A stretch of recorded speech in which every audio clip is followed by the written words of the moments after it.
Shut up and sit down.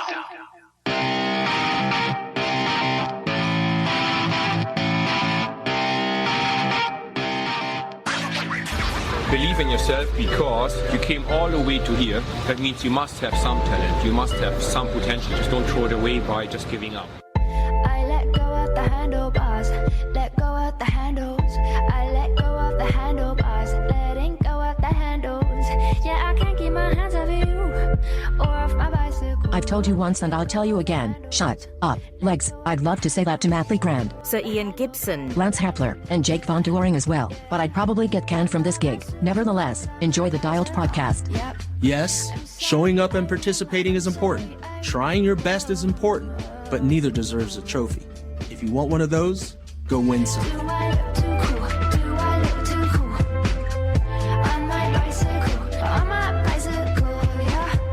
I'm sorry, I rule. I'm sorry, I rule. You ate all the waffles? Yes, I did. Could have asked us if we wanted any. Nuh-uh, if I give you the waffles, I won't get any. Link, would you like a waffle? There is no more waffles. I have them all. Why, yes, Red. I think I would like 2 waffles. You can't, you want 2 of them? I just don't know why you guys get all the waffles. You guys are being selfish. All right, welcome back to the Dial Podcast. I'm Jake Von Doering. I'm here with Lance friggin' Hepler. Lance friggin' Hepler. Welcome to the show. Here we are. Your show is on. The show is on. We are back. Tis right. Sir Ian Gibson. That's a nice intro right there. Yeah. That's a nice intro. I wish I had that. It's that good. Kind of, You need some horns in the background. Something majestic. Something majestic. Majestic music and then nice. Nothing. Some British guy struggling to say something. Are you saying that I need to come up with something for you? No, I'm good. I'm good. Are you sure? I'm just a little bit jealous. That's all. It's just so nice. Oh, And finally, last but not least, the one and only Matt Legrand. what's up, ladies and gentlemen of the internet? You guys look like breaking news. You look It's like good to breaking have you back, Matt. Good. It's just I only missed like 3 days. We recorded 3 days ago. 3 days is a long time. I know. Sorry, I was not here for that. But It's too long to not have you in my life. I was at a swim meet because I'm always at a swim meet. That's what you do. How'd they go? Ethan qualified for this kind of like this all-stars thing, which I'm super proud of him. He this was one of his big goals, was to be, you basically have to be like selected to be on the Oregon team. Mm-hmm. The Oregon team goes up against the Southern California team, the Northern California team, and the, like, I don't know, they call it like the Pacific North, but it's like Seattle area teams, right? Mm-hmm. And Oregon gets their butt kicked. But Ethan got selected, so he's like one of 8 kids in his age range that got picked, and he got beat. Oh, no. It was good. But I mean, like, But it's good. It was so you like spend the night with your team and all this stuff, and it's good. You know, Oregon has like a third of the population that Washington does because of Seattle, Tacoma. Yeah. So Yeah. There's that. But I mean, like, we're Southern Washington. We just get roped into the Oregon team for swimming. It's that was my weekend. It was great. We went back and forth to Hillsboro, way out in Hillsboro, and not too far to travel as opposed to like anywhere else in the entire West Coast. So that was pretty good. Kind of smells like a back pedal. Is that what that was? Uh-huh. All right, sweet. Well, I've also, let's backpedal too. Yeah, go for it. Day 6 in a row of being on Zwift. Hey, Ooh. you done Swift You 6 doing days in the a row. Dialed 100? You're trying to do the Dialed 100? I'm 6 days You're into rolling. the Dialed 100, almost done. I've already done today's ride, I actually. know. So you're 7 days in. I'm 7 days in. I'll get it in. I'll get today's in. Well done. Cool. That's my back pedal. Gibbo, back pedal for us. Not much has happened in Gibboland. Been on Swift a little bit, dealing with some knee pain after my terrible ride on Saturday. So I got on the trainer a little bit and then called it a day. And I went to the gym yesterday, and that's all I've got to say. You about guys that, rode in really. the morning and then podcast directly after your We bike did. ride. We did. Okay. Not Actually- directly after. We went to the sauna. And And the hot tub. Hot tub. I saw your video, but I don't think I didn't actually listen to the podcast or something. Or maybe that's what I saw from the podcast is from your video clip. Yes, that's probably that's what what it it is. was. Yeah. Okay. Makes Dodgy sense. wankers. Sweet. How about you, Hep? What have you done in the last 72 hours? I have done 10 hours of riding in the last 3 days. In the past 72 hours, I've been on the bike 74 hours. That's how Something much like he bikes. Sunday, I did go out to the Dalles, Oregon, and did a 5.5 hour, 80-mile loop with a couple of teammates and some people out there. It was cold but sunny. I had a great day out there with Ed Dudlick and David Barna and a couple other guys. And I don't know, we had a blast. It was cold, it was chilly. We were trying to stay zone 2 the whole time, and we mostly did that except for the freaking 11-mile gravel climb we did at the beginning. It looked like an awesome ride. I'm gonna go out and do that. In fact, Lance invited me on the Friday, and at the time the weather forecast didn't look good, and I responded, I love to get covered in mud and dropped by a bunch of hitters. Right. David Barner and Ed Dudley and Lance freaking Hepler. Everybody was very well mannered. Yeah, because we were trying to keep it zone 2. So isn't that the way things always work out when you decide you're not going to do a ride, that it's always better than it looked like on paper? But it was gorgeous. It was beautiful out there. I did like another 2 hours longer than everybody else, or an hour and a half, because I was down the Oregon Trail. What is it called? It's called the Deschutes River Trail. It's a gravel road that's non-motorized, so there's no cars, no other things on it. Which it's just like a Jeep 2-track. Can't you take that all the way down to like Klamath Falls, or isn't there? No, not quite. The road like peters out. There's a point where you have to like hike out, or so you can ride through it, but it only goes like 12 miles back or 13 miles back, and then you have to take an ugly, ugly trail to get out. So I just do it as an out and back. It is one of the more beautiful little gravel spots where there's no traffic in the state. It's just gorgeous. I'm thinking of something else then, because I know there's like this route from basically the Columbia River all the way to southern Oregon. It's called the Oregon Outback, I believe. Okay, that's it. Yeah. I think Lael Wilcox was trying to set an FKT on it, and then Stephen Hartzell, our local guy, went out and beat Lael Wilcox's time. Anyway, that's we're gonna do it, man. You. Yeah, we should do it at some point. So I had a great day. It was very fun. Our weather turned here to sunny, so I rode yesterday a little bit, and then I rode this morning already. I tried to do 2 20-minute threshold efforts this morning. Wow. I did not make it. 20-minute threshold efforts. I tried to do it outside, which is difficult. It is really hard. Where do you do a 20-minute threshold? I went out towards Vancouver Lake. Was it windy out there? It was not. Really? No. I mean, like 3 or 4 miles an hour, so not really. Wind could actually help you, working against the wind to keep your power up. Yep, exactly. But it was difficult. I did some work. It hurt a lot. I have also been continuing with the daily training vlog.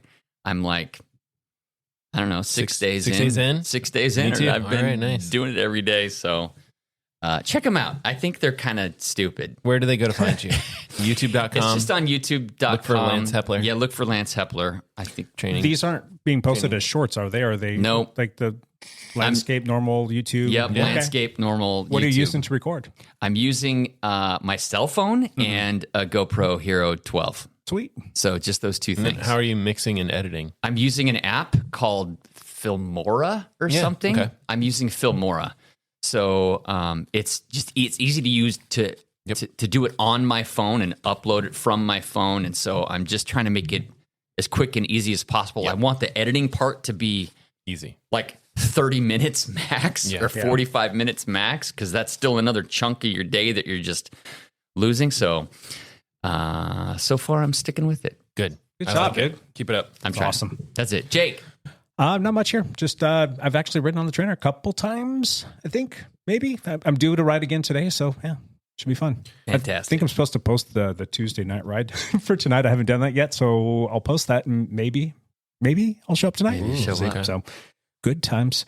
Maybe I'll show up too. Since Hey. I haven't ridden yet. So how are you've ridden for a couple like 20, 30 minute little rides or the shortest ride I've done is 45. Oh. And how's everything feeling? Good. Started riding about a week ago, and I think I've ridden 4 times now. And actually, it's not too bad. I talked about it in the last podcast. If you would have listened to it, you'd have heard this. But I haven't listened to it yet. Got these really gnarly leg cramps for some reason. It wasn't even for doing crazy hard things, but God, I was so sore. I had to take 2 days off completely because I couldn't even squat down. It was really dumb. But other than that, yeah, fine.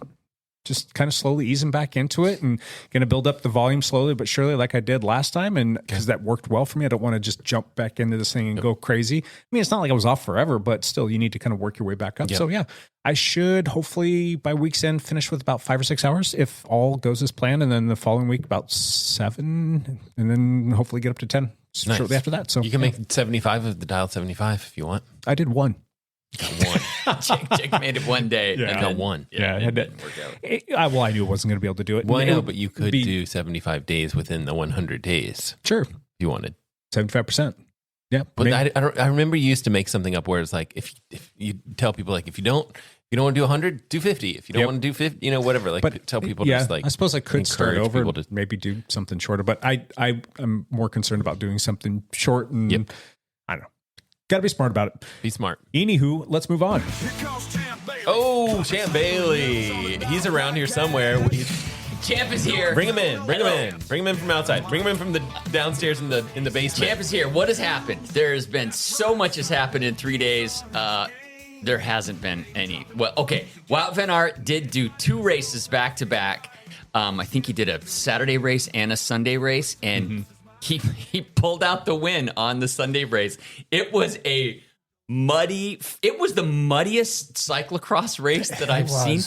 It was raining so much that it wasn't like sticky mud, so it was like really flowy, like loose mud. So the riders just got coated. Wout van Aert looked like a mud monster. His face was completely covered in mud. His jersey, you couldn't tell was yellow. It was just completely coated. So, but he was pretty stoked to have won that race. He again just kind of pulled away in the last lap or two. So it was exciting. You look at that race and you think, how bizarre! Like how does it come to this where riding bikes through mud is a thing? Even and then he like pulls himself away from his, wife and kids and his training for other stuff I'm going to go freaking roll through the mud for a while. But even you look at the crowds, like there's thousands and thousands of people there standing in mud puddles. Yes. Drinking beer. Yes. It's got to be said. But still, that's like a Wout is Belgium thing. Incredibly popular in Belgium. He's incredibly popular in cycling, period. But in Belgium, he is like, he can't like leave his house very easily. He's so popular. So when people know that he's going to be at a race, man, they are stacked deep to watch that race. So he's even more popular in Belgium than Mathieu van der Poel is, even though Van der Poel is Dutch, but he was born in Belgium, and he lives in Belgium, but he has Dutch nationality. So, but he's still not as popular as Wout is in Belgium. So it's interesting. Anyway. Thanks, champ. I don't know what else happened. I think Evenepoel got back on the bike finally. He did, yeah. Yeah. So that's good to see. He was injured a little worse than originally they thought. In that when he hit the car or the mail truck, opened the door, he got doored, right? Yeah. He got doored by a mailman. Anyway, he's back on the bike and Champ out. That's it, huh? Yeah, I don't know what else happened. What else happened? Well, I don't know. Thank you, Champ. Appreciate it. Let's keep this little dog and pony show rolling.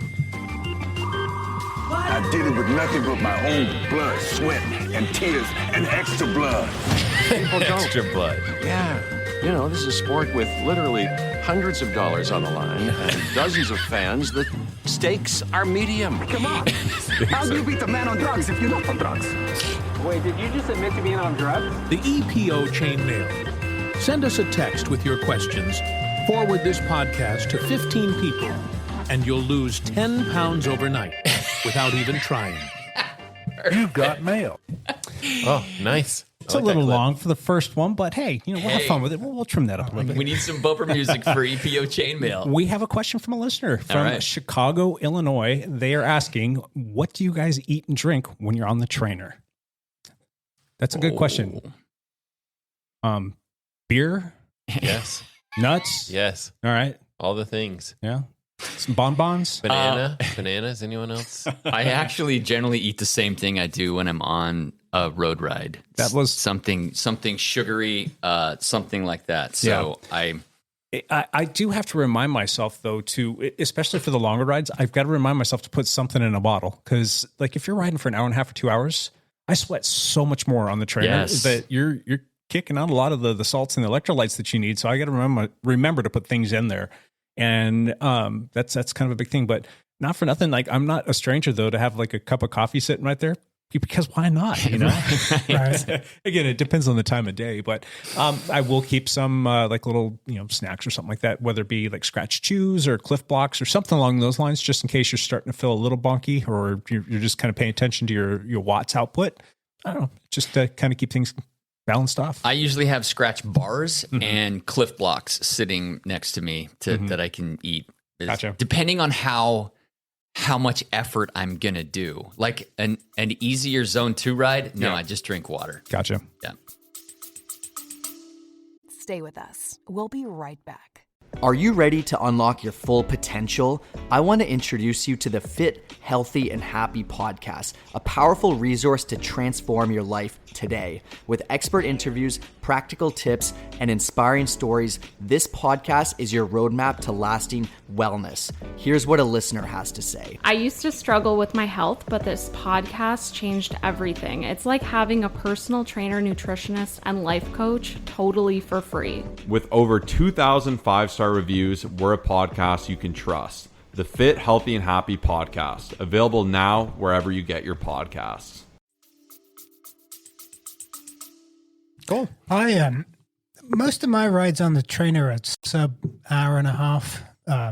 Usually right around an hour 15 minutes. So I don't feel like I really need to fuel during the ride generally. So I'll make sure I've got plenty of carbohydrates on board before I start, plenty of fluids to drink. But it's usually a good place to kind of experiment to see how far I can go without really feeling that, the carbohydrate fuel drop away. Yeah. I mean, I can always get off my bike and run down to the kitchen if I need something. That's what the coffee stop button's for. There's a coffee stop button. You get 3 minutes. Oh, that's a misnomer. That needs to be a dude pissing in the bushes. Yeah, it does. Let's be real. That's what most everybody uses that for. But anyway. But I mean, I'm not miles from home. I can have something sat there, but generally I don't need to eat fuel during an indoor workout. Gotcha. I don't eat a lot, and I'll drink water, but I don't take in a lot. But then again, I'm not usually riding for more than an hour and a half. Yeah. I mean, there are some of those days it's like, let's go ride 50 or 60 miles, or let's do a century. I don't think I've ever even got to a century on the trainer like some of you knuckleheads, but those Ian, I would have for you ever sure done 100 on the trainer? No, never have. Lance has. You usually do one a year at least, don't you? Yes. I have this stupid project going on right now where I'm riding all the routes in Watopia. Oh, wow. Some of the ones near the end are going to be quite challenging. I think there's like an 80 miler with 8,000 feet, I think. In it. That's a 4-hour ride. Yeah.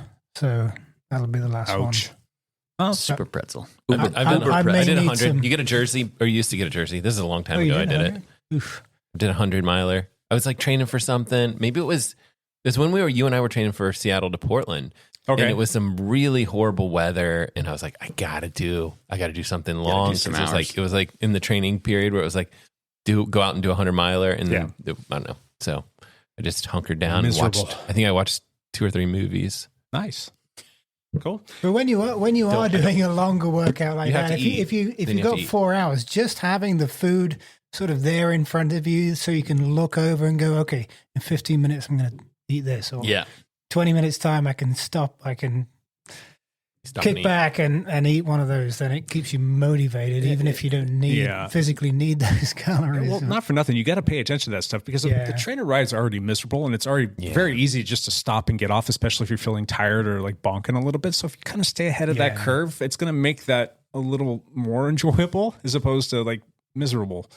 I don't know. That's just my 2 cents. So no, and those trainer rides, if you're doing a hard workout session, they put a lot of stress on your body. So you do need, especially if you're going to go out for a ride the next day, you need to pay attention to taking in enough carbohydrate post ride, even if you didn't need it to fuel. So your recovery is basically part of the workout. So you got to make sure that you've got enough fuel in you post ride.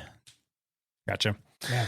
Good question. Appreciate that. Yeah, good question. If anybody else has some questions, hit that little button on there, that little text us button, and it shoots us a message. We send us a text. Don't get to see who it is. We don't get your phone number. We just get a little message saying that it's from this city. We do get the last 4 digits of your phone number, but I think it'd take quite a bit of time for us to figure out who that was. But yeah, send us a message, and we would love to get back to you and get your input. We've answered every question that's come in. Yes, sir. Yeah. No, Yeah. I bet we missed something. Nope. Right. So far, so All good. right. We're So send more. batting 1,000. Bring them in. More the merrier. So yeah, thank you. Appreciate that. Let's keep it going. So hot, you gotta listen naked. Taking off my pants. Hot seat. The hot seat's back, boys. Who wants to go first today? I'll go first. Sweet. All right. Who's going to be the top American in 2025? Seb or Seb Kuss? Mateo Jorgensen. Yeah, that's true, actually. That's a good call. Mateo is solid. He upped his game after joining Visma this last year and helping out Jonas Vingegaard.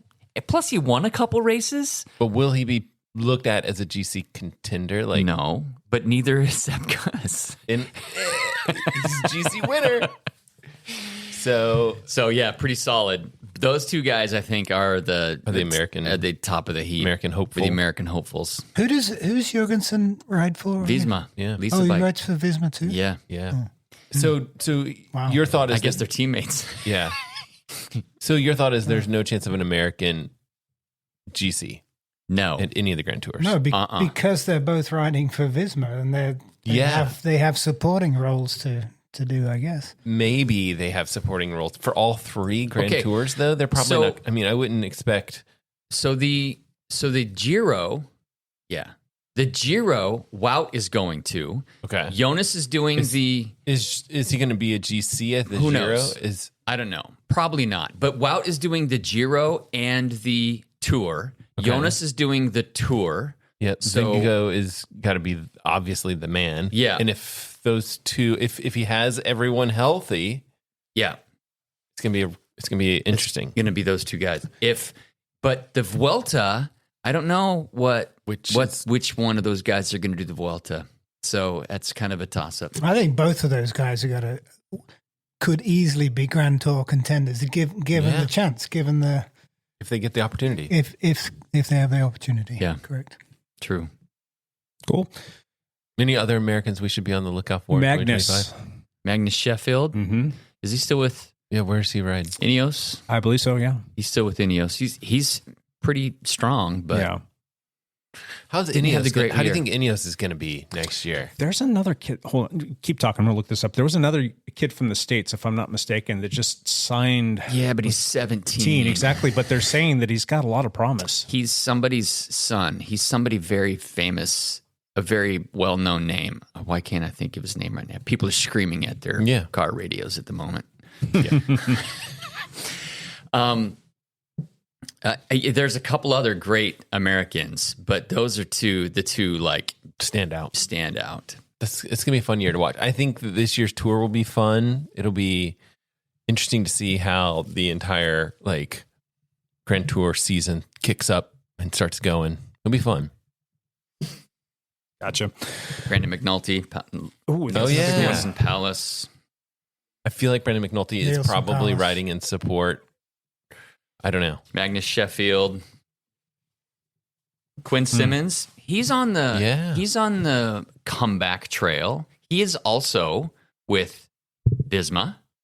But he was involved with that crash at the Tour of Italy, or I don't know which. It was the Tour of Swiss where that guy died. Okay. He was just behind it and witnessed it, and it jacked him up. Didn't he take a big break? He took a big break and wasn't even sure he was going to race his bike anymore. Yeah. But ultimately came back. But he took a big, long break. But Quinn Simmons could step it up. He's done some stuff. Jake. Ashlyn Berry. That's it. So his dad, Michael Berry, raced with the U.S. Postal Service back in the day with Lance. 17-year-old American cyclist who just signed a professional contract, and he's now with Visma.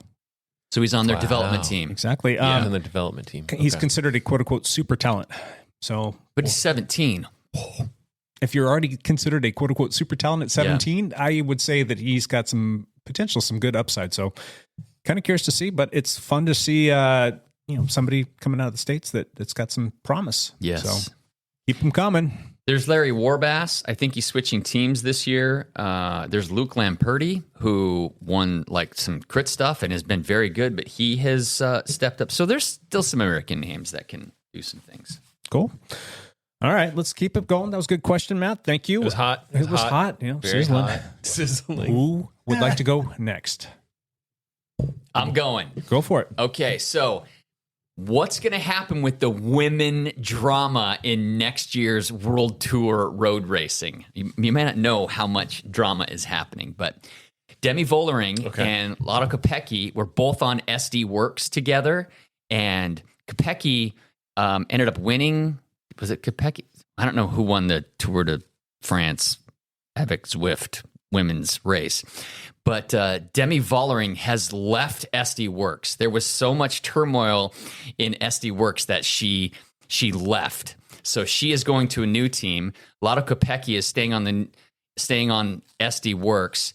There is drama happening, and I think there is some bad blood there. How is that going to affect the World Tour women's racing for next year? How is it going to affect it? I think you're going to see some fireworks. I think you're going to, whenever there's a little bit of bad blood in the water, that always makes things a little bit more interesting. It does. So there's some it drama should happening. yield some fun racing. It should be some good storylines. This last year, I mean, those two being on the same team, they couldn't really, they didn't really attack each other, but they did. Yeah. And you didn't realize how much tension was between them, but there was. And not only that, Demi Vollering's coach wasn't racing last year, and now this year she has left to a different team and she's going to be racing. Mm-hmm. There's a drama going on. Yeah. So can you say that there's an equivalent in the men's side of things that you can kind of draw off of from experience in terms of like what happened there? Are there a couple pro cyclists that really did not care for each other, and how did that play out in the peloton?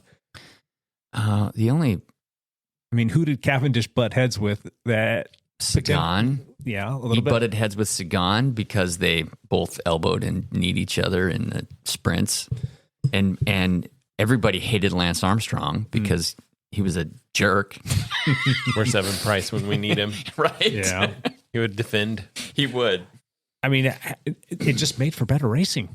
Because everybody's like sitting on the edge of their seat saying, what's going to happen? What are they going to do? What are they going to say to each other? You know? I think it makes it more entertaining. I think some of it, you've got to think some of it's manufactured with that aim in mind by the people broadcasting the races. You know, I mean, especially on the longer, or especially on the Netflix docuseries when they're like just making up drama that probably didn't exist. But like, was there really drama between Wout and Jonas at the Tour? It's like some of these longer stage races. If you're watching a 5-hour flat stage of the Tour de France, it helps to have some drama in there, something to talk about. There's not much going on. Have you guys ever had any drama in your own races with somebody else that was getting under your skin or you didn't really care for? I've had a couple of words at PIR, I guess, over the years, but you got to think that what a different dynamic it must be on a pro team where, you know, There's have money these on the line. egos and ambitions and money on the line. Yeah. That I think even and you kind of force together people from completely different cultures coming together and being told what their role is and how they should race and who they need to support. There's completely different to any amateur or masters bike racing that we've been exposed to. You know what happens in our local masters racing is the more experienced racers will bark or encourage the less experienced racers to close gaps and to pull things back, and you don't want to let the people down around you, so you they step do that up. because they don't want to actually do it themselves. Correct. Yeah. It's very. Ian, close that gap down. Yes. Ian, You my can legs are do sore. that. Close this gap for us.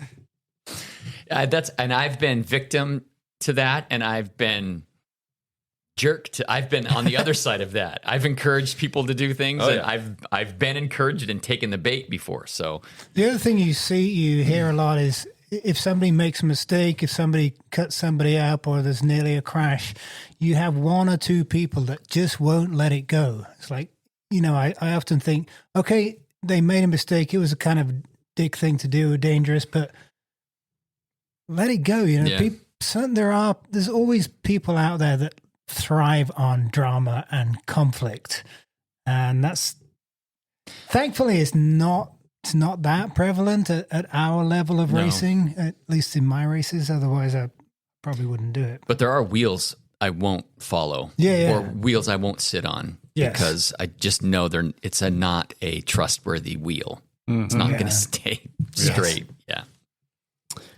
That's good. Cool. That's it. Sweet. Gibbo, you got any hot seat questions for us? Bringing it back home, we are now, I want to say we were like 10 weeks, maybe 2.5, 3 months away from, at least here in the Pacific Northwest, our local races kicking off. What are you guys doing right now to that end? And it doesn't need to be just in terms of training on the bike, but how's that fitting in with your life right now? What are you doing to work towards that? You guys are training for training for training camp. No, training for training camp, pre-camp for training camp for training camp for the pre-season than for the race season. It's completely inception of training camps. Inception. Let's work this back. So we have time also operates at a totally different time frame when you're Let's work backwards. There's the racing season coming up in the late spring. Uh-huh. So we have a training camp to prepare for that. However, the training camp is brutal. Basically a 5-day stage race. Yes, it is. Yeah. So in order to get ready for that, you have to do a pre-training camp. Yeah. Which now there's 3 of us going to that. So that's kind of getting a little bit competitive. So we're all kind of training for that now. You got to train for that trip. Yes, we're training for our pre-training camp, not the actual train. Yeah. Let me ask you this: when you guys fly to Tenerife, I wonder when flights leave and things like that, because you may miss one of the dialed 100 days of biking. Oh, that's quite possible. I'm not doing it. Yes, you are. I'm not doing the dial 100. Yeah, I already took a day off yesterday. Okay. There's a full travel day where we won't be on the bike. Yeah. Yep. Because you're flying that direction. Yep. And coming back. Actually, coming back. You back. can do it on the way back, I bet. We can do it on the way back, but on the way out, we lose. What time do you fly out? We don't fly out till 1 in the afternoon, but we don't arrive until the day and a half later. Oh, okay. So you're we lose traveling. We lose 14 hours or something like that on the way. Anyway, what if you brought a pair of little pedals that you could put under your seat while you're? We do have 5 hours in the Amsterdam airport. Hook up a power meter to that. They've got to have one of those city bikes that you can go put your credit card into and go. Does that count? 5 hours. Well, yeah, it does count, but we'd have to leave the airport to do that. So get a locker. 5 hours is a long time. It's a long time. Yeah. Let's make this happen, guys. But on the way back, you'll probably be in the middle of the night. You'll just be cruising down. I mean, everyone else is going to be on bikes in Amsterdam anyway. They will be, but the Amsterdam airport. So the airport is a ways out from the actual. But Amsterdam. That's okay. That might be okay. You get your. There's still bike lanes everywhere. There is. Even no matter where you are. You can ride all the way to the Amsterdam airport. I'm sure. Okay. But I mean, it's decided then. Specifically, Jake. I mean, you faced a lot of adversity, roadblocks in your training, in your preparation, but there must be something, it must be an event or something that you're kind of got your eye on that, what can you do between now and then? What would be your strategy? Oh, geez. I've got so much work to do. I mean, how long you got? Seriously, I could sit here and just talk to you. Well, I mean, but broadly. I'm trying not to look at the greater picture because it becomes a little bit too overwhelming for me. There's just too much to think about. And if I start thinking about racing right now, yes, of course I want to be able to pin on a number, but the thought of pinning on a number right now and just thinking about where I'm at with my condition, like I'm like, oh my God, I'm going to die. And like all of the work that I got to do between now and then, I don't know. I have not put anything on my calendar for 2025 yet. And I'm going to say I'm doing that race. Now, I've done that on purpose because I don't want to hold myself to like having to do that and not be quite ready for it. Cause I don't want to go and have like a subpar show. I don't care about how I finish. I just need to be able to finish and be able to finish in a manner that I would be proud of and not feel like I wasted a bunch of time or, did a bunch of stuff. I could go do that in a training ride. So I want to be able to go out there and be like mildly competitive. I don't want to be sweeping the course for everybody else. So that part, it's kind of hard for me to tell you, like, I'm doing that. Like right now, kind of what I have my sights on is like, all right, let's just put one foot in front of the other, take it baby steps, if you will, crawl before you walk, all the little isms, if you will, and just be able to start building up a little bit of fitness, build up the tolerance. And then like, I need to be able to ride outside because that would be kind of nice. I haven't done that since, I don't know, September. It's been a minute again, but like in the back of my head, like we've got our battleground loop, that 60-mile loop. I want to be able to go out there and do that at a comfortable pace and be able to finish that 3-hour ride and know that, all right, that part will say like, you're ready to take the next step and go, train a little bit harder and start putting a calendar or race on the calendar so that I can go get that done. And it's just like, I know that I need to like look at all the little things like what am I eating and how's my sleeping come along? Is my tolerance to my increased load come along fine? Am I doing all the little supplemental things on the bike that or off the bike that I need to do so that things don't fall apart and break? It's amazing what happens to your body as you get older. You just break everything, or at least I do. I don't feel I think that was the essence of my question was what are you, not just you, but guys, like what are you doing in your life now that's getting you ready for the upcoming race season? Is it trying to sleep better? Is it trying to do so many miles a week? Is it working on your weight management? Is it working on your strength? Where are you at, Hepla? I'm doing all of those things currently. I'm actually really watching my weight really closely right now, and watching what I eat very carefully because I'm trying to cut a few pounds before this season starts, which is a very difficult thing to combine with training because I want to be fueled properly for the training, but not blow it in the kitchen. Yeah. So that can be a little bit tricky, but I'm already like on a plan. I'm doing 15 to 18 hours a week. I did 2 20-minute threshold efforts this morning. It does seem to me like you're actually following a program closer than usual. I am, and I started enjoying it. I am enjoying it. Okay, good. Yeah, it's difficult to stay on top of all that with the weather and whatnot. Yeah. So, but I am trying to do that. I've started this training vlog on YouTube to also kind of help keep me accountable. Yeah, I was going to say that was well played. When you say, even if nobody's watching it, like you said, I'm going to do this. I'm going to hold myself accountable, and I'm going to tie it to something that I want to be able to like get over. I want to accomplish this. So you tied it to your training, and you're trying to achieve certain things, and you're showing it to people. So you want to make sure that you're not following through. Yeah. So I'm trying to do that. I am going to race a lot again this year. I raced a lot last year, and I don't know if I'll do as many days as I did this year, but there's a race this Saturday that I might actually line up at if I can wrangle it. So where's this one? It's in Phoenix. Yeah. Snowbird. So, well, I mean, it's a mountain bike race. Yeah. Weather was decent yesterday. Weather's okay today. You got some outside riding in. Yep. It's going to rain for the next month. You might as well fly the coop. Yeah, we'll see how it goes. There's a lot of drama happening with my family at the moment. Just health drama, not. So you want to get out of here then? Trying to get out. No drama. So we'll see how this all goes. Anyway, so I'm trying to put things on the calendar. I'm trying to watch my weight. I'm trying to do some efforts. I'm trying to follow a training plan somewhat so that I build these hours during this base. So I guess I'm doing a lot in looking forward to the race season. Let me ask you a question. And I'll ask this of you too, Ian, and I kind of will know a little bit what you have to say.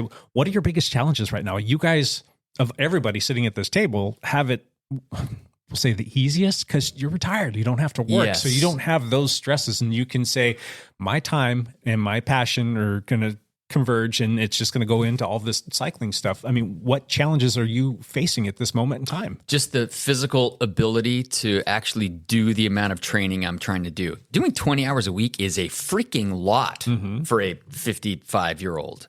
It's a lot to. Is that ill-advised? It might be, but I'm handling it at the moment. How long can you handle that? I don't know. I was able to do it last year for all of January and February and March, mostly. So I'm going to, and I had a very good race season last year. So I'm just trying to see kind of how I can manage it as well. I think somebody even of your age, that 20 hours is doable as long as you manage that time and spread your workload out. Yeah, but we're talking wisely. about Lance friggin' Hepler here. I know, mean, he's right? out chasing tennis balls, trying to get KOM segments. He's doing all the sweet spot stuff in 20-minute intervals. Right. If you do that kind of volume, though, you absolutely need to incorporate rest days, full rest days. Yeah. And spread the stressful workout dialed 100 out across I saw the an week. easy day on your vlog. You did an easy day Yesterday. Yeah, you did. you like super easy. I'm following. Yeah. I'm following along. Thanks. No, you can do dial 100 and put in a Easy zone hour. 1 like it was 100 watt ride. It right? was. You went out to Vancouver Lake. You took it super easy. I took it super easy. Yeah. You've been doing this for quite a few years in a row, too. You're not getting burned out at all? No, I mean, my body's holding up. When I lose the fire for wanting to race, I know I'm burned out. Yeah. And I'm not there yet. And this year changed for me because I don't really have a huge race on the calendar, but I'm catting up in mountain biking, and it is going to be much harder racing for me. Yeah. And that actually is probably the Phoenix race is a mountain bike race, right? No, that is complete. Let's see if I can remember how to ride a mountain bike. Oh. No, it's a mountain bike race. It is a mountain bike race. It is a mountain bike race. Okay. But so you might need to get on the mountain bike before. Yeah, and my first big mountain bike race will be in March. Okay. It'll be middle of March, and so we'll. It's weird. It's been almost a year to the day since I last went to work at my job at Alaska, and something that surprised me was actually I did less volume of riding in this last year than I've done previously. Like my mileage was way down, and I basically ran out of motivation towards the end of August and didn't do much after that. And maybe it's just not having the structure, having a specific time slot after work, let's say, that I always just put on my shoes and get on the trainer, maybe because I've got so much time on my hands now. It's weird. I need to, I was going to, this year, I'm like, maybe this will be the last year I actually do this. But then I thought, no, let's just turn it up and let's just double down and just try to do more. Just right? sit on my wheel for the next 2 months. We're gonna make it. That's the way that's the way all our rides have been working out, right? Me sitting on Lance's wheel. But no, that's a challenge. I do find that now it's challenging. Like if I do an intense workout, I feel like it's hard for me to recover. I feel sleepy and tired the next day. Like what I do is I go to the gym in the morning for an hour and a half, and then I get on my training for an hour and a half in the afternoon, and I'm done for. I'm tired after that. It's not bad though.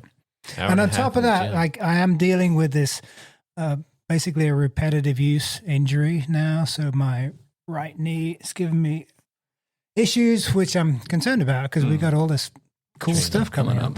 But it's definitely we'll face these challenges, right? You're still hitting the gym? Yeah.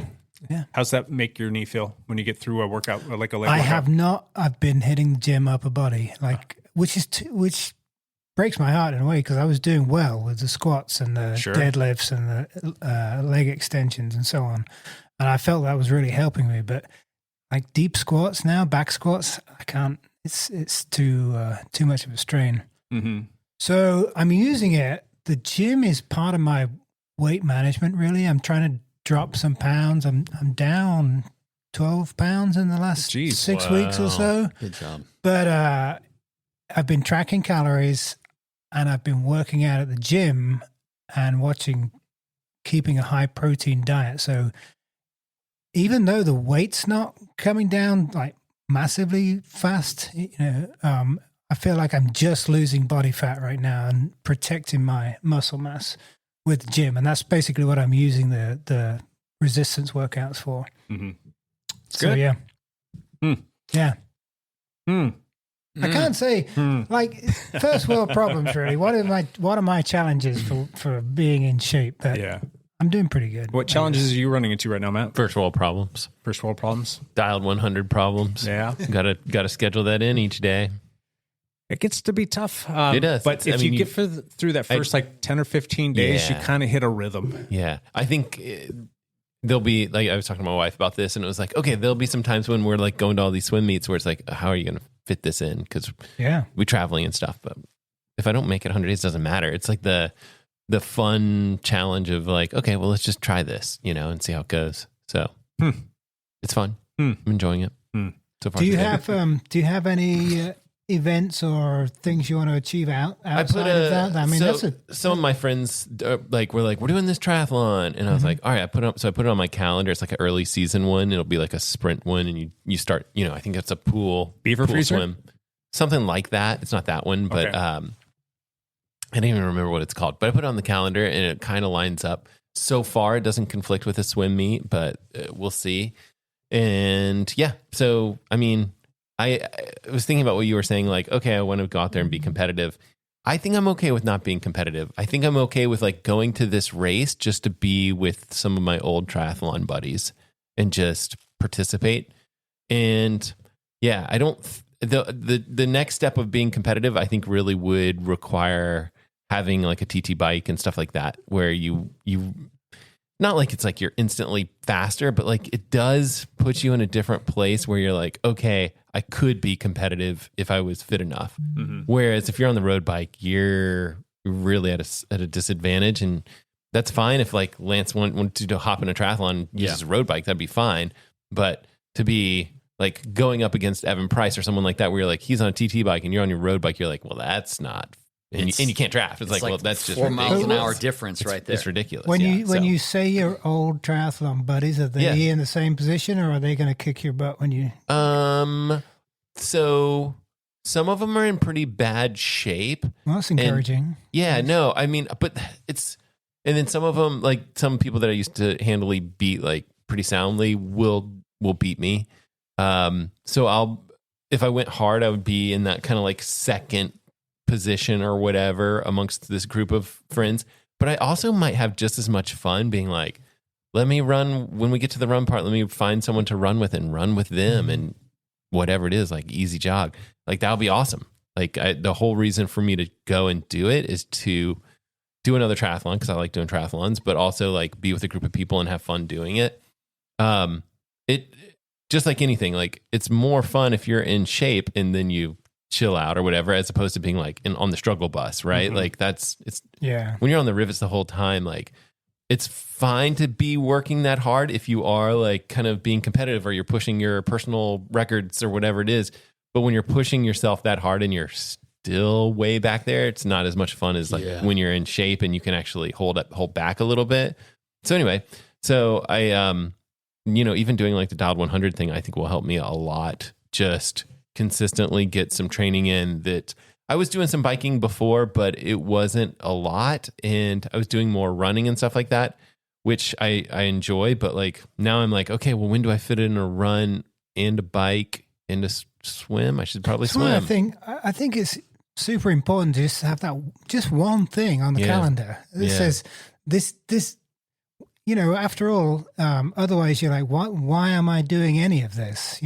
Right.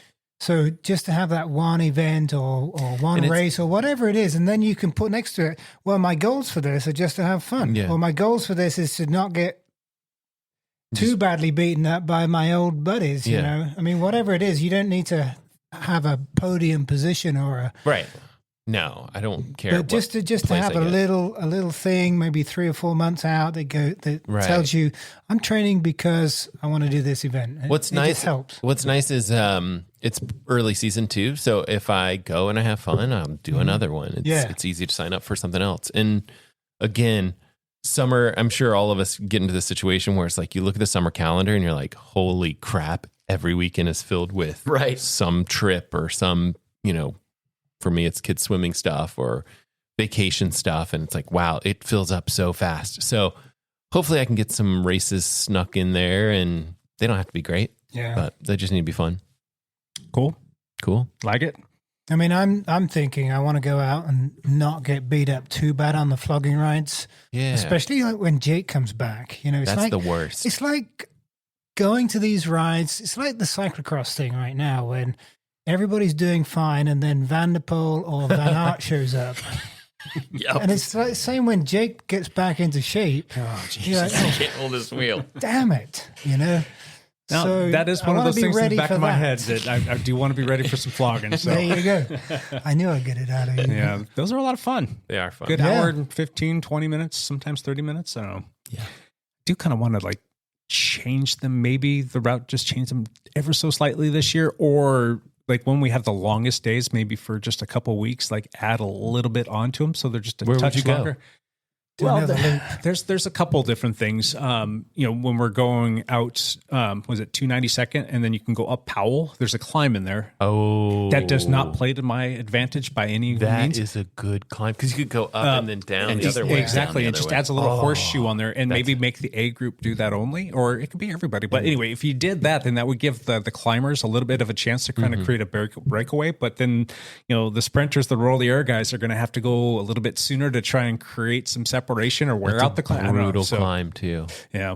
It's a good one. Yeah, and then there's also when we get to the very end and you've got the school where we regroup right there. If you actually go right, you can create a nice little loop out of that as well. So just adding on a little bit of extra distance on it. Maybe. Unsanctioned road racing at its finest. Yeah.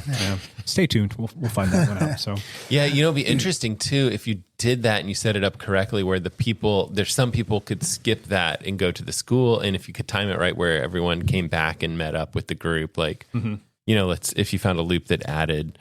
That hill loop would probably add not that much. It's not that far. You're probably talking about 10 minutes or so. Anyway, I was even thinking too, because you can maybe send it in two big groups. And so you say or I don't know, you have your C group or D group. If you've got them coming, you can send them together and make the C's go up and the D's go straight. And then you could send the A's and the B's together and make the A's go up. And there's just a couple different ways to skin that cat. That'd be interesting.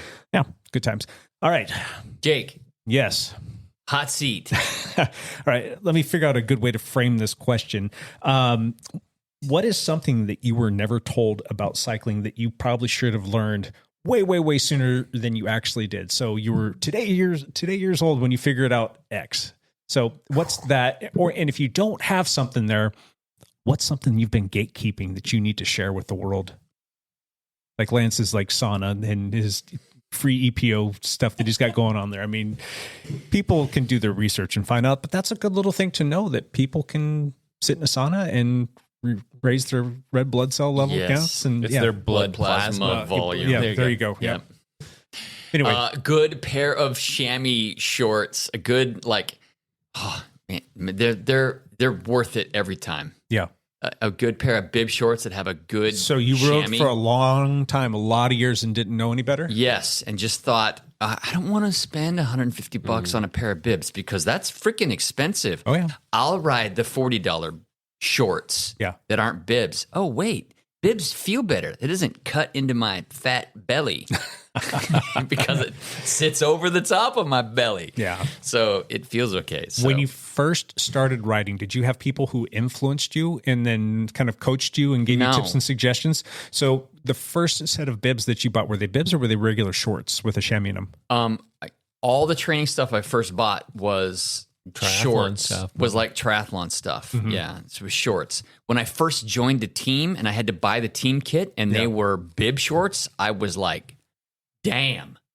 Big difference there. Big difference. Yeah, so much more comfortable. This is so much more comfortable. Sure. Yeah. Now, here's a funny question. When you first wore your very first pair of bib shorts, did you know better to not wear underwear? I don't remember. Do you have the banana hammock on? I don't think I did. I don't. I'm almost positive I didn't wear underwear with them, but that might have just been my free balling attitude. That's just how you roll. Pants, no pants. So it took you longer than it should have to get some good bib shorts. Okay. You got anything that you're gatekeeping from people that you would like to share? Little secret tip, trick? I got to think about that. We can come back to you if you'd like. I certainly, I mean, I guess I'm not gatekeeping it, but sauna and hot tub, part of my recovery almost every day is like the bomb. Yeah. Well, it makes sense given what you've been accomplishing year over year over year with the volumes that you're putting in. I'm like, yeah, that's working for you. Yeah. You get your it's recovery on. spendy. Yeah. Cool. How about you, Gibbo?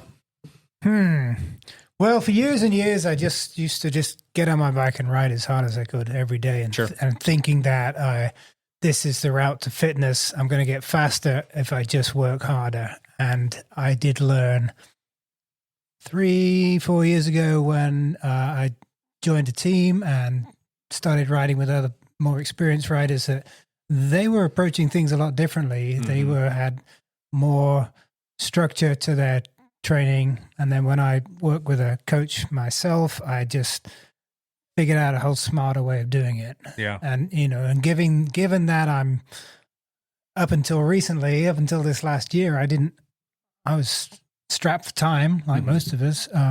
It just seemed a more efficient way of doing things. Like each of my bike rides I went out on, each of the training rides had some kind of goal, purpose, doing something towards it. I can remember when I first started following some structured training program on the bike. I mean, I knew how to put together a training program for off the bike because I've worked with athletes for many, many, many years. And I had a good concept of like how the physiology of it all worked, but I never really put it all together with just bike specific training. So once you start to kind of figure that stuff out, it makes a huge difference. And, when I first started training, if you had a power meter on your bike, you were, high dollar guy, because those power meters back in the day were several grand, like $2-3 or something like that. And like nobody had those. And they slowly but surely kind of trickled down and came down and you could start to ride with those things. So a lot of times it was just training based off of rate of perceived exertion and your heart rate. And even just doing that, I got some tremendous results out of that. Yeah. So, just kind of staying in that zone too, and then knowing when to do the higher intensity stuff and the rest recovery days, when that all started to come together,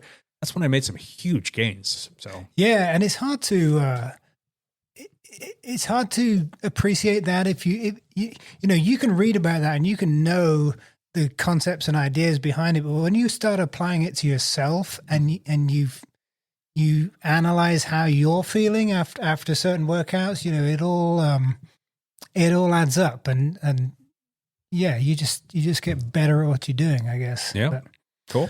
I guess, yeah, does that answer? It does. Is there anything that you've been gatekeeping? Anything that you think you can share that can help somebody that's maybe newer to cycling or just doesn't know any better? I'm going to keep it all to myself. Got to pay Ian for his coaching to get that information, huh? I can't think of anything, to tell you the truth. I can confirm, Jake, like what you're talking about with, like, I've said this on the podcast before, having a power meter is like cheating, especially when it comes to triathletes and all the triathletes that listen to the podcast. Like, it used to be, and it's not really the case anymore, but like if you had a podcast and if you had a power meter and you knew like what your numbers were to ride to, it was cheating. It was like you could just hit those numbers and get off and run. Right.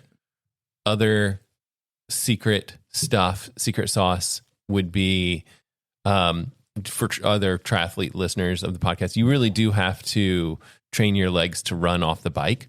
Whereas a lot of times, like when you're training, you're like, well, I'm running 3 times a week and I'm biking the other days or whatever. It's like, that's great.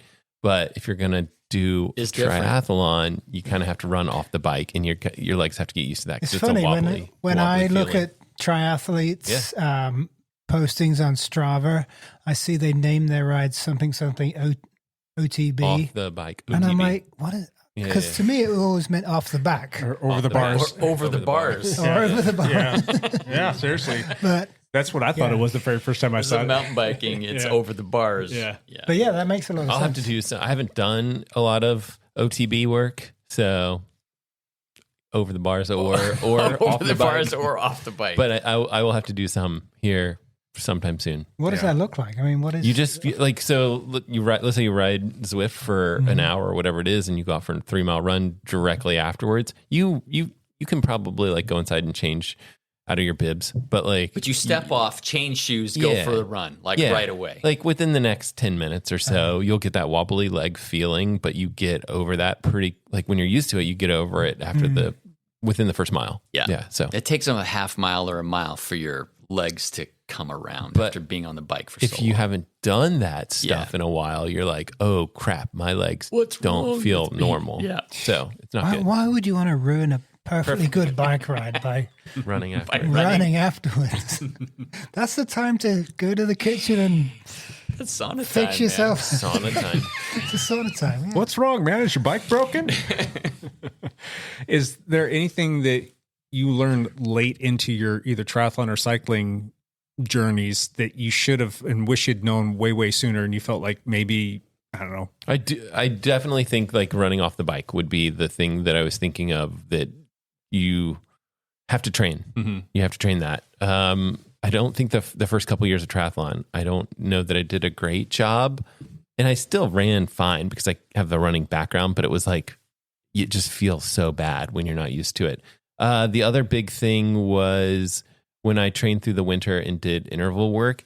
And I don't think that this has to be some super scientific, this interval is better than that interval. It's just like interval work. Mm-hmm.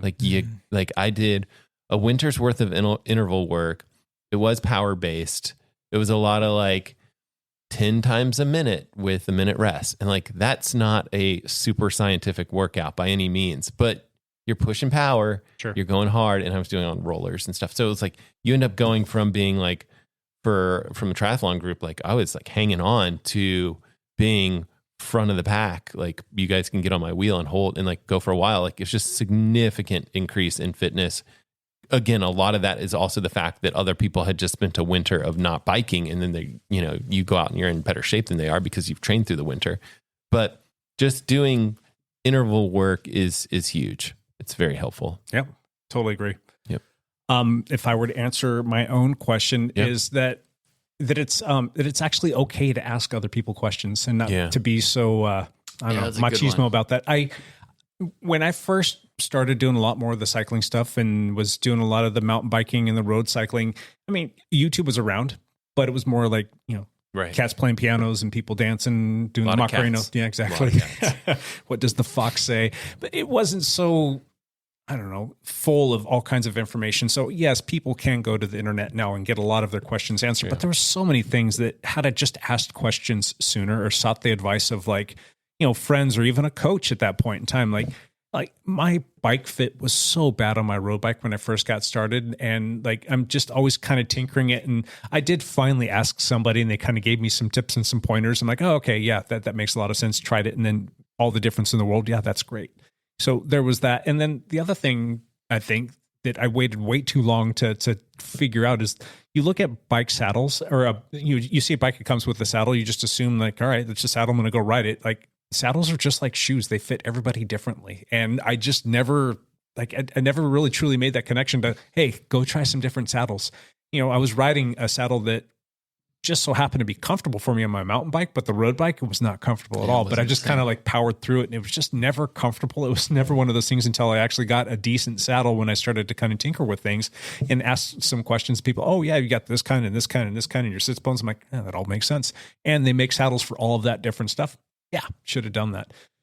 So just ask questions. Don't feel like you have to go figure all of this stuff out. None of us are born with this information, and there's only one way to learn it. And just ask. It makes me think about where we got all this information before it was so readily available. Like, when I was riding back in the 80s and 90s, you got everything from other cyclists, or I'd buy books from bookstores, and learn that way. Yeah, but now there's the Global Cycling Network, GCN YouTube channel. There's the internet. I mean, there's so much information out there. It never used to be. So it used to be more of a tribal knowledge thing, I think. Yeah, but there's I think so too. Still a lot to be said about like showing up and riding in a group and just asking people questions if you're not sure about something, because you can learn so much from people and their experiences, and that will help you like maybe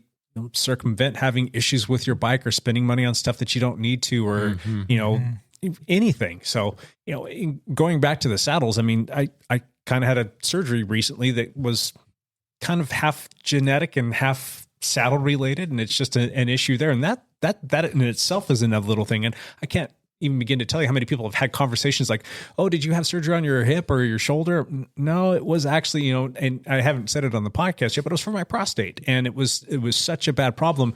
And it's amazing how many people won't talk about that because they feel like there's a stigma attached to it. And as soon as you let it out that that's what you were dealing with, I can't even, it's like every other person's like, oh, you're dealing with that too? Me too. And then like you start comparing stories and they're like, how come nobody ever talks about this? I'm like, I know. It's just like, just share this information. And it was an issue that for me, it slowly just crept up for probably 10, 12, 15 years. And it just got to the point where it was so bad that I had to stop writing and I had to go have surgery because my urologist said, you went from moderate to severe. You need to have surgery and we're going to need to see you around this time. Yeah. Yes, sir.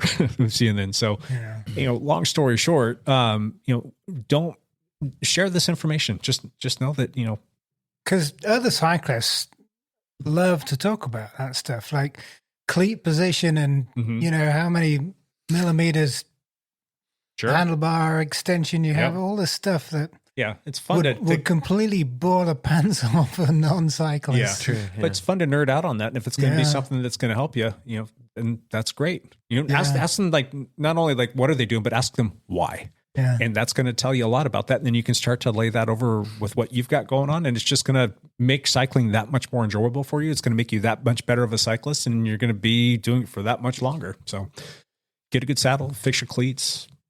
Yeah. Train off the bike.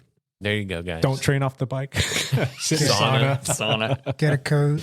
Sweet. Yeah. As for gatekeeping, I don't know if I gatekeep. I tend to share just about everything. Overshare. I can't think of anything other than look into, I think my little secret for a long time, but I've told a million people, EPO, phytonitrates. So, that's a little thing. What is that? What? Phytonitrates, like your beet juice and stuff like that kind of stuff. That was a big winner for me. And like, I got such a positive response from that when I first started doing that probably 15 years ago. I'm like, holy cow, that made a huge, huge improvement. I didn't tell anybody. I just kept it to myself and everybody started asking me like, how the hell did you get so fast over these last few months? And then I finally like, I started kind of dabbling with this and this happened. And I did some research on it and found all these journals and articles and then I honed in even more. And like, oh my Lord, that was. I remember talking to you about this 5 years ago. In fact, I went out and got a juicer and made my own beet juice for a long time.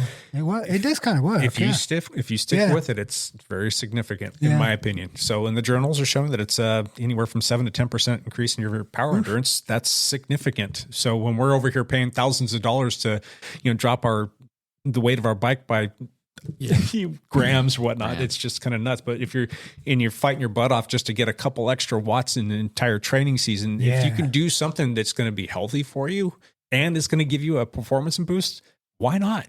You know what I found and similar to that?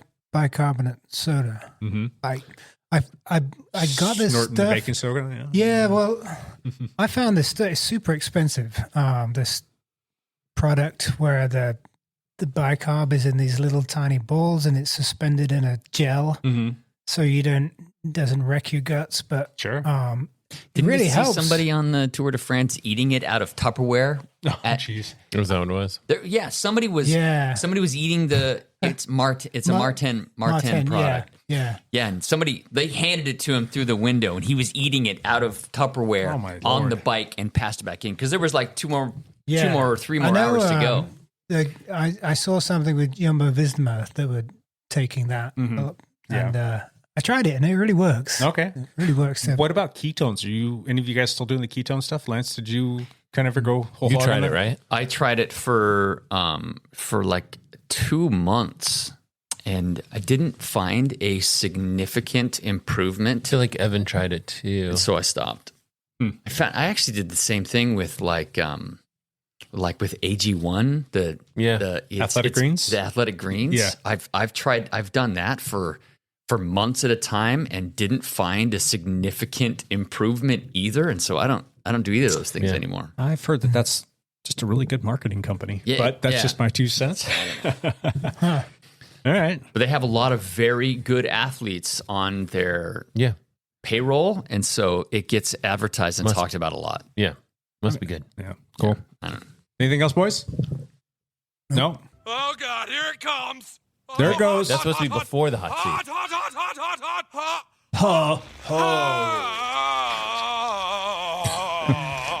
I'm sorry. I never get tired of hearing that. So had to hear one last thing. Speaking of one last thing, let's do one last thing. Matt Legrand, would you like to go first? Well, sure. Yep. Last week I posted a video talking about trends in 2025 for smartwatches or GPS watches. I plugged it for you. You plugged it? Yeah. You told the world? Oh, it was in one of your training blogs? No, I plugged it on this podcast for you. Okay, well then coming up, I was editing it like right before the podcast, so it's pretty much wrapped up. So maybe coming up tomorrow morning, I'll be posting the Apple Watch Ultra 2 Black Edition, how it's holding up after 100 days. Nice. So yeah, that'll be a good video. That'll be tomorrow. And it's not that great a video because it's really the same as the Apple Watch Ultra 2, which is it's been around for a year. It's the only thing that's interesting about this video is that I'm doing a lot of macro shots, and it's like zoom and enhance, like super close up shots of the watch, because a lot of people are like, oh, the Black Edition is going to be scratched, or the Black Edition is going to be this or that or whatever. So that's the video. How do you like it? Or do I have to watch it's the fine. video? Yeah, it's fine. I mean, it's another color choice of the Apple Watch Ultra. I'm excited for them to do something different. Ballpark idea. How many watches do you own right now? Seriously, like if you had to give it an honest estimate. Probably only 40, maybe 30 or 40, something like that. At what point in time do you like retire them and put them out to pasture, and then do you just hold on to them because they're? So a lot of times I'll pull them out and I'll be like, okay, I need to show the Apple Watch, whatever, Series 7 versus the Series 8 versus the Series 9 versus the Series 10, and you can show that history, which is kind of nice to be able to at least have one clip to show people like how it's different, how it's changed. So I do like having some historical watches around. Okay. And then people borrow watches all the time and stuff like that. So do you want me to start getting you some dummy watches from Garmin? Yeah, right. I just threw away a bunch of them because they're discontinued. So yeah. Did you throw them away? Really?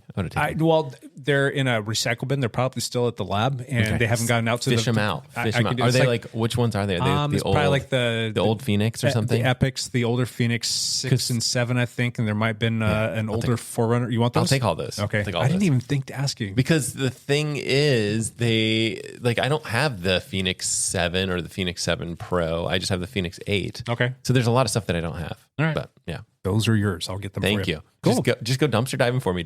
There's lots of dumpster diving that I need you to do in the future. So happy to glad you're healthy. Yeah. Ready to dumpster dive. There you go. Gibbo.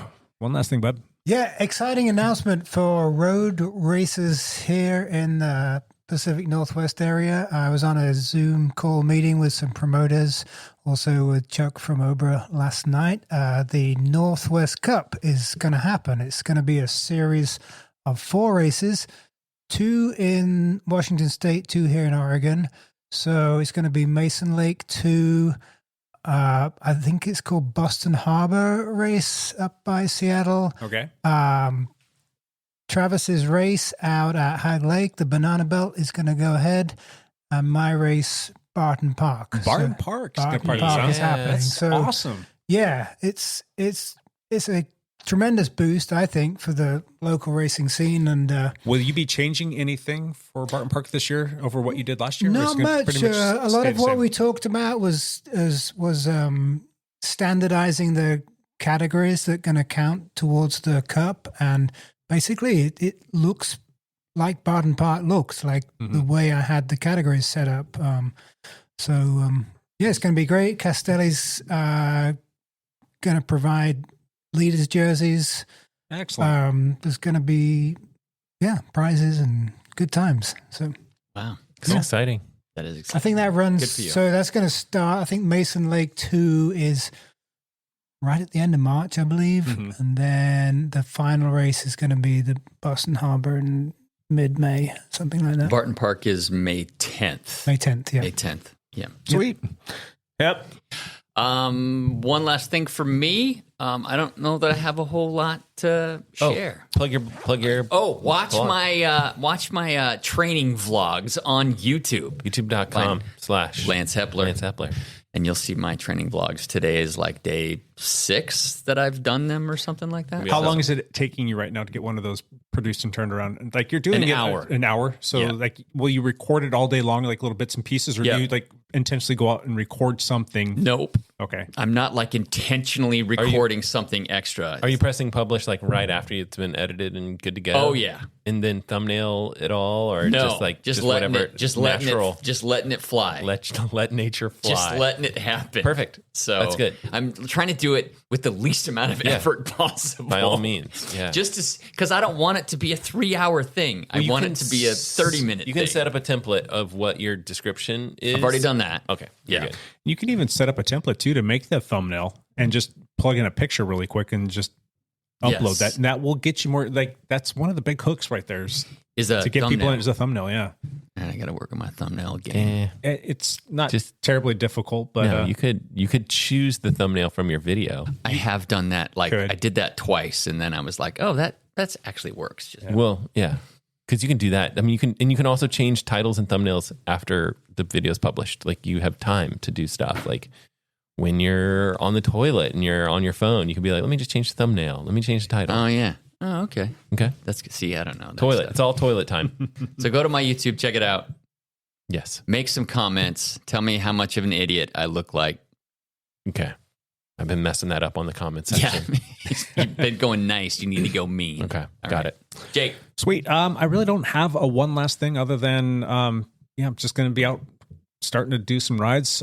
Come join us on the Tuesday night Zwift ride. Those, I don't know if this podcast will come out today, but there will be a ride tonight. And if you can't make it tonight and it's not out today, then join us next week. More the merrier. And we do use the Discord, and you come on there and chat with us and talk a little bit more, which is a lot of fun. And we get people from all over the place, which is sometimes kind of fun. But this year's been a little bit on the light side. I don't know if that's partly my fault because I'm not on the rides and promoting them quite as much, or because Strava's stupid, won't let us put web links into things. That's part of it. Yeah. People are having issues getting onto it, but whatever you can do to. We definitely need more people. Yeah. And then the other thing is, on the EPO Chain Mail, send us a text. Send us a text. Send us some questions, send us some feedback. And while you're at it, go review the podcast too. Use those. That's always helpful. So 5 stars. I'm always so excited. We switched over this new platform. I know I've talked about it a few times, and it's been super cool. It's a bit more work for me because I'm doing more stuff, but at the end of the day, it's kind of fun, and it's really neat to be able to go back and just see like all of the different like countries and the cities that have listened to us in the last 6 weeks since we started doing this. We've just in the last 6 weeks, we've had people from 27 different countries listen to the podcast. Doesn't that blow your mind? Are you sure they're not just bots in Botswana or something that are listening to us? No, I mean, we don't know. I mean, I guess we don't know. I wonder how valuable that would be for a bot to be listening to us. Yeah. So, I mean, there are some kind of like weird things. I'm like, I didn't even know that was a country, but there's plenty of other stuff out there. I mean, we've got people from Belgium listening, for instance, so you're talking about, Wout and Vanderpool and all that other stuff. I mean, they probably appreciate that. Or why is Wout more popular than Vanderpool? Please tell us. Yeah. I mean, we've got 7 different people that listen to the podcast in Cameroon. Wherever, where's that at? It's some dude, and he's made his like 4 training partners and their wives listen to us. That's funny. And then just looking at the total number of cities, and this is around the world, it's 272 different cities around the world. So it's just kind of neat to see that people are listening, and I want to hear from all these people. Like, if you're from Cameroon, why? Why are you listening to us? Send us a message. Yeah. Give us a little bit of feedback. We want to know. Anyhow, that's enough. I'll shut up now. Let's call this one done. We will be back next week with another one of these. And until then, bye for now.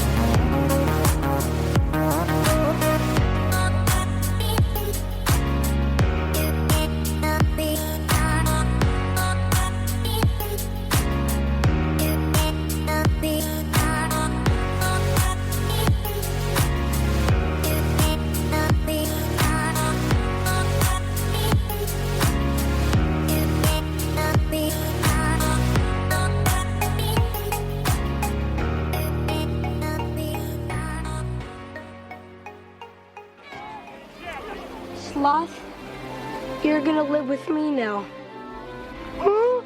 Yeah, I'm gonna take care of you. Because I love you. I love you, Chuck. Oh, I love you, Sloth.